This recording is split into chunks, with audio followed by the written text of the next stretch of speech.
Nibani owanga ufumu wa Mphezeni, tieni tiende mjila yake. Chubaba kugwaza kwaso, koma mulio niujeni madoda.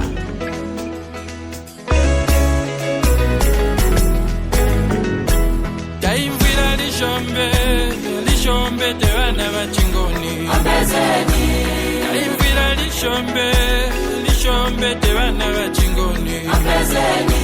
Obutawonga tawera kuno kumtengula kusochitamambo. Obutawonga tawera kuno kumtengula kusochitamambo. Taimvira lishombe tebana bachingoni Mphezeni.